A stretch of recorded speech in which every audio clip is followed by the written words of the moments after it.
10th Mathsல how to get centum in public exam in easy way. So 10th students யாரெல்லாம் மேக்ஸ்ல centum marks எடுக்கணும்னு ஆசைப்படுறீங்களோ so அந்த மாணவர்கள் எல்லாருமே மறக்காம நம்ம சேனலை சப்ஸ்கிரைப் பண்ணி வச்சுங்க, இந்த வீடியோ லைக் பண்ணி வச்சுங்க. இந்த வீடியோ ஃபுல்லா பார்த்ததுக்கு அப்புறம் கண்டிப்பா நீங்க மேக்ஸ்ல சென்டம் மார்க்ஸ் ஸ்கோர் பண்றதுக்கான எல்லா வழிமுறையும் உங்களுக்கு தெளிவா தெரிஞ்சிடும். ஸோ எப்படி ப்ரிப்பரேஷன் பண்ணா மேக்ஸ்ல சென்டம் மார்க்ஸ் ஸ்கோர் பண்ணலான்ற ஒரு ஈஸியான மெத்தடை நான் தெளிவா சொல்றேன். ஸோ ஆனா இந்த விஷயத்த எல்லாத்தையும் நீங்க ஃபாலோ பண்ணீங்கன்னா கண்டிப்பா நீங்க மேக்ஸ்ல 100 மதிப்பெண் உறுதியாக எடுக்கலாம். ஹலோ ஸ்டூடெண்ட்ஸ், நம்ம இந்த வீடியோல எதை பத்தி பார்க்க போறோம்னா 10th Mathsல how to get centum in public exam in easy way.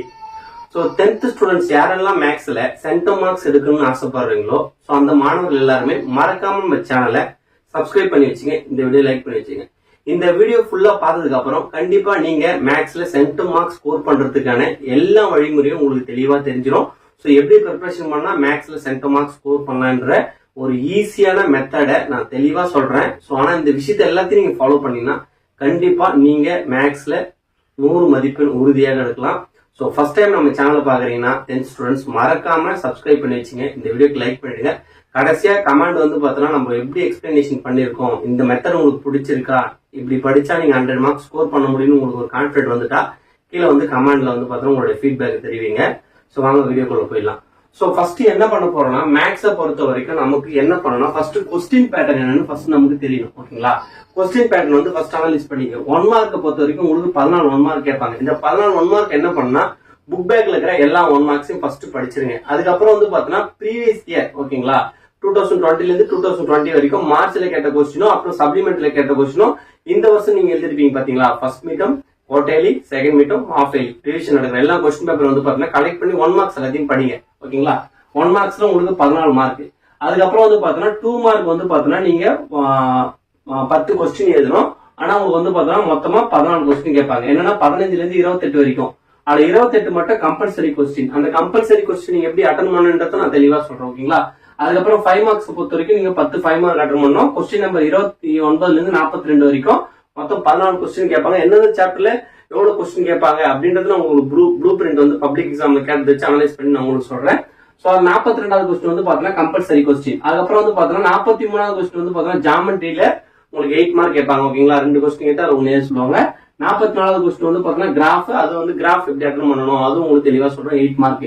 So first நம்ம என்ன பண்ணணும்னா சென்டம் மார்க்ஸ் ஸ்கோர் பண்றதுக்கு புக் பேக்ல இருக்கிற 1 மார்க்ஸ் வந்து பாத்தீங்கன்னா டாப் டு பாட்டம் ரீட் பண்ணிடணும். என்ன பண்ணணும் தெளிவா சொல்றேன். கொஸ்டினை 4 முறை நல்லா ரீட் பண்ணுங்க, ஆன்சரை மட்டும் பாருங்க. ஓகேங்களா, அதை சொல்யூஷன் வச்சு சொல்யூஷன் புக் இருந்தாலும் இல்ல நீங்களே வந்து பாத்தீங்கன்னா அந்த கொஸ்டினை வந்து பாத்தீங்கன்னா சால்வ் பண்ணி நீங்க படிச்சீங்கன்னா 1 மார்க்ஸ் நீங்க 14 அட்டன் பண்ணலாம். ஸோ ஏனோ தானே நீங்க வந்து பாத்தீங்கன்னா ஆப்ஷன் மட்டும் C option 1 mark first option அப்படி நீங்க படிச்சீங்கன்னா கண்டிப்பா மார்க்ஸ் 1 மார்க்ஸ்ல வராது, ஃபுல் மார்க்ஸ் ஸ்கோர் பண்ண முடியாது. சென்டம் மார்க்ஸ் சொல்றேன், நீங்க வந்து பாத்தீங்கன்னா ஒரு நார்மலான ஸ்டூடெண்ட், அவரேஜ் ஸ்டூடெண்டா இருந்தா கொஸ்டின் நல்லா ரீட் பண்ணுங்க. 1 மார்க் அந்த ஆன்சரை மட்டும் நல்லா 1க்கு 2 முறை ரீட் பண்ணுங்க, டெஸ்ட் எழுதி பாருங்க. ரெண்டாவது என்ன பண்ணா ஒரு சாப்டர்லயும் ஈச் சாப்டர்ல வந்து பாத்தீங்கன்னா கான்செப்ட் என்னன்னு ஃபர்ஸ்ட் புரிஞ்சுங்க. ஓகேங்களா, ஈச் சாப்டர்ல கான்செப்ட்னா ஒரு எக்ஸாம்பிள் சொல்றேன் பாருங்க. ஃபர்ஸ்ட் சாப்டர் பாத்தீங்கன்னா அதுல ஃபார்முலா வந்து பாத்தீங்கன்னா 1 to 1 ஃபங்க்ஷனும் அப்புறம் ஆன் டு ஃபங்க்ஷனும் ஃபங்க்ஷன் இதோட ஃபார்முலாஸ் வந்து பாத்தீங்கன்னா நோட் எடுத்து சாப்டர் வைஸ் வந்து பாத்தீங்கன்னா நீங்க எழுதுங்க.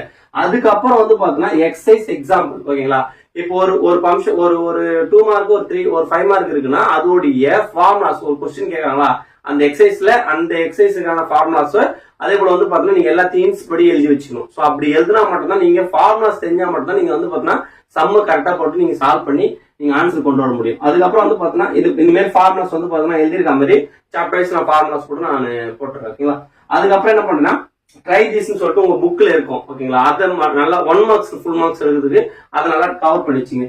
அப்புறம் வந்து பாத்தீங்கன்னா progress check. Okay, progress check வந்து பாத்தீங்கன்னா அந்த ப்ராக்ரஸ் செக் வந்து ரொம்ப ரொம்ப இம்பார்ட்டன்ட். கம்பல்சரி வந்து பாத்தீங்கன்னா அதெல்லாம் உங்களுக்கு 1 மார்க்ஸ் கேட்கறாங்க, அதை நல்லா நோட் பண்ணி வச்சுங்க. அப்புறம் நோட்ஸ் இருக்கும். ஓகேங்களா, அதையும் நல்லா தரவு படிச்சு வச்சுங்க. 1 மார்க்ல ஃபுல் மார்க்ஸ் ஸ்கோர் பண்ணலாம். அப்புறம் வந்து அந்த ஃபார்முலா ஷீட் நான் சொன்ன மாதிரி ரெடி பண்ணிங்க. டூ யூ நோன்னு சொல்லிட்டு புக்ல இருக்கும், அதையும் நல்லா தெளிவா படிச்சுங்க. அப்புறம் ஆக்டிவிட்டிஸ் அப்புறம் டெஃபினேஷன் ஒரு சாப்டருக்கும் அந்த ஆக்டிவிட்டிஸ் டெஃபினேஷன் இருக்கு பாத்தீங்களா, அதெல்லாம் நல்லா தெளிவா படிச்சுங்க. அதுக்கப்புறம் என்ன பண்ண போறேன்னா இதான் மெயின். இப்போ 1 மார்க்ஸ்ல சொல்லிட்டேன். இதுவே நீங்க 2 மார்க்ஸ் அண்ட் 5 மார்க்ஸ்ல யூனிட் எக்ஸசைஸ் எப்படி பண்ணுனா ஒரு சாப்டர் ஃபர்ஸ்ட் எடுக்கிறீங்கன்னா அந்த சாப்டர்ல 2 மார்க் எதுன்னு ஃபர்ஸ்ட் நம்ம அனலைஸ் பண்ணணும். அப்புறம் 5 மார்க் எதுன்னு அனலைஸ் பண்ணணும். ரெண்டுத்தையும் செப்பரேட்டா பிரிக்கணும். பிரிச்சுட்டு ஒரு எக்ஸசைஸ்ல எந்த சம்மே ஸ்கிப் பண்ணிடக்கூடாது. ஓகேங்களா? அதை ஃபர்ஸ்ட் நீங்க எல்லாத்தையும் நல்லா தெளிவா பார்த்துட்டு 2 மார்க்ஸ் எது 5 மார்க்ஸ் எது அதெல்லாம் நம்ம ரெகுலரா நம்ம சேனல்லே போடுவோம். அதுக்கப்புறம் என்னன்னா இதை ஃபர்ஸ்ட் பிரிச்சுட்டு அப்புறம் இம்பார்ட்டன்ட் கொஸ்டின்ஸ் எல்லாத்தையும் தெளிவா பார்க்கணும். ஓகேங்களா? எல்லா கொஸ்டினுமே நம்ம இம்பார்ட்டன்ட் கொஸ்டின் எல்லாமே நம்ம போடுவோம். அப்புறம் ரிப்பீட்டட் கொஸ்டின்ஸ் அது எல்லாத்தையும் ரிப்பீட்டடா பார்க்கணும், எந்தெந்த கொஸ்டின் கேட்டிருக்காங்க.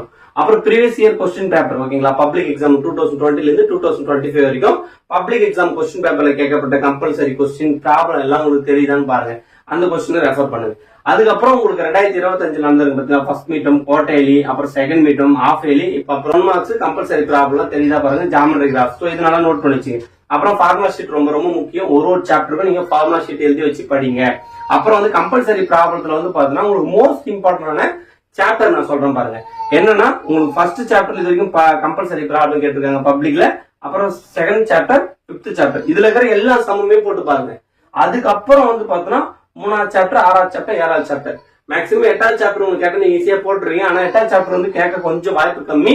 ஆனா இந்த 6 சாப்டர் நல்ல தரவா படிச்சிருங்க. ஓகேங்களா? அதுக்கப்புறம் என்ன பண்ண போறோம்னா சரி கிராஃப்ல நம்ம 8 மார்க் எடுக்கணும், ஜாமெட்ரில 8 மார்க் எடுக்கணும். இந்த மெத்தட் கண்டிப்பா நீங்க ஃபாலோ பண்ணி தான் ஆகணும். உங்களுக்கு கிராஃப் பொறுத்த வரைக்கும் என்ன டைரக்ட் இன்டைரக்ட் கேட்பாங்க. ஓகேங்களா? இதுல என்ன பண்றோம்னா உங்களுக்கு ஒரு கிராஃப்ல ஃபர்ஸ்ட் ஸ்கேல் ஏதுங்க. ஓகேங்களா? அப்புறம் ஒரு டைரக்டோட ஃபார்முலா k = y = x. ஓகேங்களா? y by x, sorry y by x. அப்புறம் வந்து இன்டைரக்ட்னா k = xy. இதான் வந்து பாத்தீங்கன்னா உங்களுக்கு ஃபார்முலா. இந்த ஃபார்முலாஸ் ஞாபகம் வச்சுங்க. அதுக்கப்புறம் வந்து பாத்தீங்கன்னா டேபிள் போடுங்க. அதுக்கப்புறம் வந்து பாத்தீங்கன்னா கிராஃப் வரைங்க. அப்புறம் xy ஃபைண்ட் அவுட் பண்ணணும். ஓகேங்களா? xyனா x கொடுத்துட்டா y கண்டுபிடிக்கணும், y கொடுத்துட்டா x கண்டுபிடிக்கணும். சோ இதான் வந்து பாத்தீங்கன்னா உங்களுக்கு கிராஃப் 8 மார்க் நீங்க சாலிடா சூப்பரா எடுத்துலாம். ஜாமெட்ரி பொறுத்த வரைக்கும் நீங்க ஈஸியா 8 மார்க் எடுத்துலாம். ஃபர்ஸ்ட் என்னன்னா ரஃப் டயகிராம் ஃபர்ஸ்ட் வரீங்க கொஸ்டின் அனலைஸ் பண்ணி. அப்புறம் வந்து பாத்தீங்கன்னா டயகிராம் வரீங்க. அதுக்கப்புறம் வந்து பாத்தீங்கன்னா 2 டேஞ்சன்ட் கேட்டா அது வெரிஃபிகேஷன் வந்து பாத்தீங்கன்னா சால்வ் பண்ணுங்க. அதுக்கப்புறம் வந்து பாத்தீங்கன்னா கன்ஸ்ட்ரக்ஷன் வந்து பாத்தீங்கன்னா ரொம்ப ரொம்ப மஸ்ட். ஓகேங்களா? நீங்க என்ன ரஃப் டயகிராம் யூஸ் பண்ணீங்கன்றத எழுத போறீங்க. அப்புறம் டயகிராம்ல என்ன யூஸ் பண்ணீங்கன்றத எழுத போறீங்க. சோ குறைஞ்சபட்சம் ஒரு 5ல இருந்து ஒரு 10 லைன் எழுதுங்க. ஏன்னா உங்களுக்கு 8 மார்க் அப்பதான் வந்து பாத்தீங்கன்னா ஈஸியா போடுறதுக்கு ஸ்டாஃபுக்கு ஒரு இனிஷியேட் கிடைக்கும். ஓகேங்களா? சரி பையன் சூப்பரா எழுதிருக்கான், எக்ஸ்பிளனேஷன் பண்ணிருக்கான் அப்படின்னு சொல்லிட்டு இந்த கன்ஸ்ட்ரக்ஷன் வந்து மிஸ் பண்ணிடாதீங்க. இப்போ வந்து என்ன பண்ண போறோம்னா நீங்க இதை நல்லா தெளிவா ஒரு ஐடியா வந்திருக்குன்னு நினைக்கிறேன். அதுக்கப்புறம் சரி எந்தெந்த சாப்டர்ல வந்து பாத்தீங்கன்னா இது வரைக்கும் பப்ளிக் எக்ஸாம்ல 2 மார்க் அதிகமா கேட்கறாங்க, 5 மார்க் அதிகமா கேட்கறாங்க நம்ம பாப்போமா? சரி இதான் வந்து பாத்தீங்கன்னா ப்ளூ பிரிண்ட். இந்த ப்ளூ பிரிண்ட் என்னன்னா சாப்டர் வைஸ் நான் உங்களுக்கு கொடுத்துருக்கேன் 8 சாப்டர். ஓகேங்களா? 8 சாப்டர்ல 2 மார்க் வந்து பாத்தீங்கன்னா ஃபர்ஸ்ட் சாப்டர் 2 கேட்கறாங்க, 2 5 மார்க் கேட்கறாங்க. அப்ப நமக்கு எத்தனை ஆச்சு? இதுல ஒரு 4 மார்க், இதுல ஒரு 10 மார்க். அப்ப 14 மார்க் ரொம்ப ரொம்ப இம்பார்ட்டன்ட். செகண்ட் சாப்டர் பொறுத்த வரைக்கும் சம்டைம்ஸ் 3 3 மார்க் கேட்கறாங்க. ஓகேங்களா? அதே போல 2 2 மார்க் கன்ஃபார்ம் கேட்கறாங்க. தேர்ட் சாப்டர் பொறுத்த வரைக்கும் உங்களுக்கு 3 3 மார்க், 3 5 மார்க் கேட்கறாங்க. ஃபோர்த் சாப்டர் பொறுத்த வரைக்கும் 2 2 மார்க் கேட்கறாங்க, ஒரு 5 மார்க் கேட்கறாங்க. ஒரு 5 மார்க் என்னன்னு எல்லாருக்கும் தெரியும். பித்தாகரஸ், ஆங்கிள் பைசெக்டார், அப்புறம் வந்து சீவாஸ், கன்கரன்ஸ், அது எல்லாம் எல்லா தேரமும் வந்து பார்த்தா நீங்க படிச்சீங்க. அதெல்லாம் நான் ரிப்பீட்டடா போடுறேன். ஃபிஃப்த் சாப்டர் பொறுத்த வரைக்கும் ஒரு 2 மார்க், ஒரு 5 மார்க் கேட்கறாங்க. அப்படி இல்லாத பட்சத்துல இதுல ஒரு 2 மார்க் குறைச்சிட்டு இதுல கேட்கறாங்க. அதுக்கப்புறம் 6 சாப்டர் பொறுத்த வரைக்கும் ஒரு 2 மார்க், ஒரு 5 மார்க் தான் கேட்கறாங்க. 7 சாப்டர் பொறுத்த வரைக்கும் ஒரு 2 மார்க், 2 5 மார்க் கேட்கறாங்க. 8 சாப்டர் பொறுத்த வரைக்கும் ஒரு 2 மார்க், 2 5 மார்க் கேட்கறாங்க. இதுதான் உங்களுக்கு வந்து பாத்தீங்கன்னா 14 கொஸ்டின் கம்பல்சரி உங்களுக்கு கொஸ்டின் கேட்பாங்க. அது 10 கொஸ்டின் நீங்க அட்டன் பண்ணணும். 5 மார்க்லயும் 14 கொஸ்டின் கேட்பாங்க, 10 கொஸ்டின் அட்டன் பண்ணணும். சோ நம்ம சொல்ற அதுக்கப்புறம் அடுத்தடுத்து இம்பார்ட்டன்ட் கொஸ்டின் போறோம் பாத்தீங்களா? அது எல்லாத்தையும் நீங்க பாத்துட்டு வந்தாலே நீங்க எல்லா கொஸ்டினும் வந்து அட்டன் பண்ணிடலாம். அப்புறம் கிராஃப் பொறுத்த வரைக்கும் தேர்ட் சாப்டர்ல வந்து பாத்தீங்கன்னா 2 கொஸ்டின் கேட்டு அது 1 சொல்லுவாங்க. ஜாமெட்ரி பொறுத்த வரைக்கும் அதே போல வந்து பாத்தீங்கன்னா ஃபோர்த் சாப்டர் 2 கொஸ்டின் கேட்டு ஒரு 8 மார்க் சொல்லுவாங்க. சோ இந்த மெத்தட கண்டிப்பா நீங்க ஃபாலோ பண்ணீங்கன்னா நீங்க கண்டிப்பா மேக்ஸை பொறுத்த வரைக்கும் ஈஸியா சென்டம் மார்க்ஸ் ஸ்கோர் பண்ணலாம். நீங்க இப்ப என்ன பண்ண போறீங்கன்னா ஃபர்ஸ்ட் ஒரு எக்ஸசைஸா வந்து பாத்தீங்கன்னா கம்ப்ளீட் பண்ணுங்க. ஃபர்ஸ்ட் நல்லா படிச்சுட்டு இருப்பீங்க.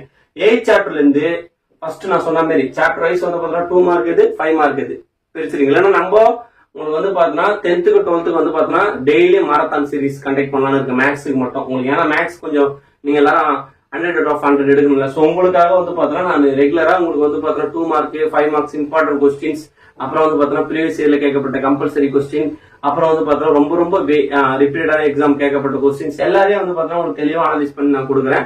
சோ இந்த வீடியோ பிடிச்சிருந்தா மறக்காம லைக் பண்ணீங்க. இப்ப நான் சொன்ன கான்செப்ட் படி நீங்க படிச்சீங்கன்னா கண்டிப்பா நீங்க 10th மேக்ஸ்ல சென்டம் மார்க் ஸ்கோர் பண்ணலாம். இப்படி படிச்சா மட்டும்தான் நீங்க 10thல சென்டம் மார்க் ஸ்கோர் பண்ண முடியும். ஆனா நீங்க வந்து பாத்தீங்கன்னா எடுத்த உடனே இம்பார்ட்டன்ட் கொஸ்டின் அப்புறம் ரிப்பீட் கொஸ்டின் எல்லாம் ஃபர்ஸ்ட் படிக்காதீங்க. ஓகே, சாப்டர் வைஸ் உங்களுக்கு 2 மார்க் 5 மார்க் அனலைஸ் பண்ணி எல்லாத்தையும் கோத்ரூ பண்ணி படிங்க. அப்படி படிச்சா மட்டும்தான் நீங்க சென்டம் மார்க்ஸ் கொடுக்கணும். ஈஸியா பாஸ் பண்ணதுல ஒண்ணுமே பிரச்சனை இல்லை. ஃபர்ஸ்ட் சாப்டர் நல்லா படிங்க, ஃபோர்த் சாப்டர் நல்லா படிங்க, ஜாமெட்ரி கிராஃப் படிங்க, அப்புறம் வந்து பாத்தீங்கன்னா 1 மார்க்ஸ் படிச்சாலே நீங்க வந்து 50 மார்க்ஸ் ஸ்கோர் பண்ணிடலாம். ஸோ இந்த வீடியோ யூஸ்ஃபுல்லா இருக்குன்னு நினைக்கிறேன். ஸோ அடுத்தடுத்து வீடியோ வந்துட்டே இருக்கும். மறக்காம நம்ம சேனல் சப்ஸ்கிரைப் பண்ணி வச்சுங்க. இந்த வீடியோ பிடிச்சிருந்தா ஒரு லைக் பண்ணிட்டு உங்க ஃப்ரெண்ட்ஸ் எல்லாருக்கும் ஷேர் பண்ணிடுங்க. மறக்காம நான் சொன்ன மாதிரி எக்ஸ்பிளனேஷன் உங்களுக்கு பண்ணது உங்களுக்கு சூப்பரா புரிஞ்சிருந்தா கமெண்ட்ல தெரியும். Thank you bye.